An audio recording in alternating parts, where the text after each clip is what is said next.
Welcome to the Psychology of True Crime with me, RC. Have you ever felt like you were living a life you didn't choose, but you're not sure where the choice was taken from you? That's what happens when a family becomes a system. There are families that don't just live together, they move as a unit, they think as a unit, they feel as a unit. And over time, the individuals inside those families start to lose something they don't even realize they're losing their sense of self. Today, I want to talk about what happens when a family becomes a system where loyalty replaces individuality and where the emotional rules feel stronger than the people inside them. This isn't about any specific case. It's about patterns that show up again and again in psychology. And patterns, many of us may have lived without having the words for them. Imagine someone who grows up in a house where everything looks fine from the outside: warm holidays, big dinners, smiling photos. But inside the home, there's a rule no one says out loud. Every decision gets filtered through one question: how will this make the family look? If one wants to move away, they question, they're questioned as, why would you leave us? When they're feeling sad, they're told not to bring that kind of energy in. If one needs space, they're asked, why are you pulling away? Slowly, the person stops making choices for themselves and starts making choices for the family's image, the family's emotions, and the family's expectations. That's when a family becomes a system. When the group identity becomes larger than the individual within it, that's when it is a system. Enmeshed, enmeshment is when love and control get mixed together. Enmeshment is also a word we use in psychology when boundaries disappear and emotional separation becomes almost impossible. It's a concept created by Salvador Minuchin in structural family therapy. And it looks like this: privacy feels disrespectful, independence feels like betrayal, saying no feels dangerous, guilt shows up everywhere. A person might feel like they can't make a decision without running it through the family first.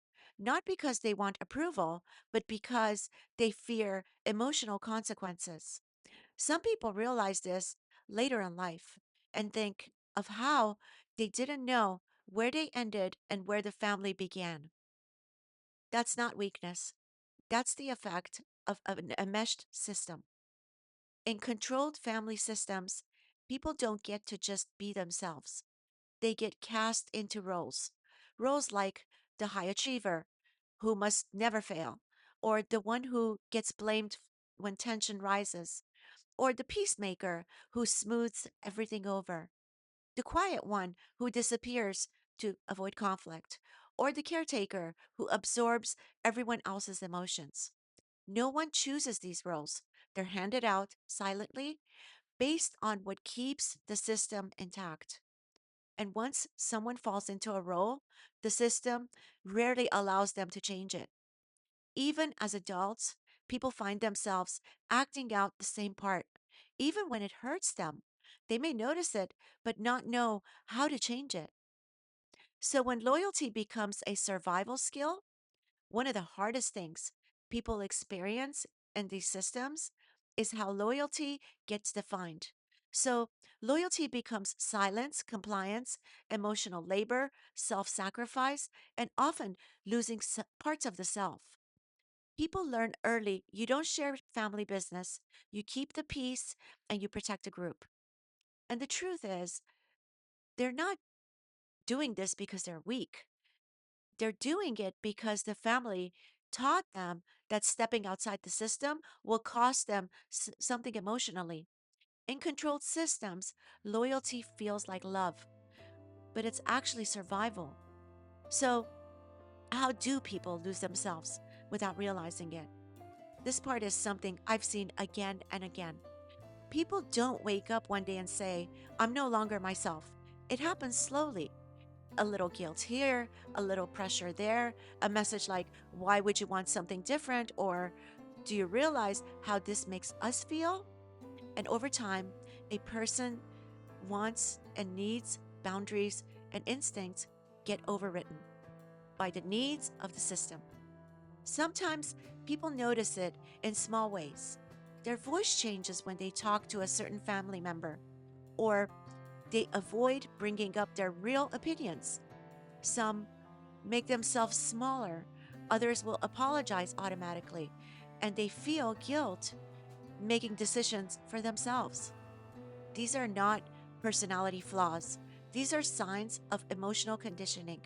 The psychological impact of controlled family systems happens when a family becomes a system and it affects everything: identity, self esteem, relationships, career choices, emotional expression, boundaries, decision making, even how someone tells their story later in life is controlled. And here's something important: these behaviors don't come from bad people, they come from powerful systems.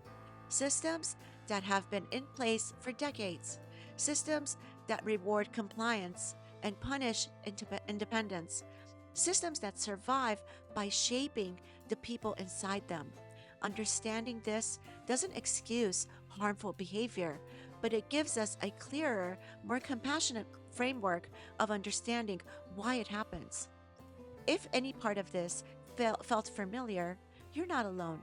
Many people grow up inside family systems that shape their choices, their identity, and the way they move through the world. And the truth is, you don't see the system when you're in it, you see it when you step out. Thank you for watching The Psychology of True Crime, and I will catch you guys on the next one.